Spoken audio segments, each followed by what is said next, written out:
Alright, this is going to be how to change your air filter in your GMC Sierra 1500. I'm going to assume that you already know how to pop the hood. If not, there's a video for that. What you're going to do is come over to this MAF sensor, lift up this red tab, push in on the black clip, pull it up out of the way. You may be able to get away from having to do that, but there's going to be 1, 2, that one's missing, 3, and I think there's 1 missing somewhere down there as well. Just remove the screws.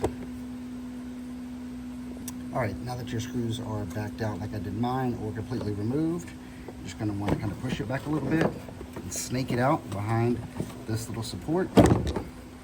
And then you have access to your air filter.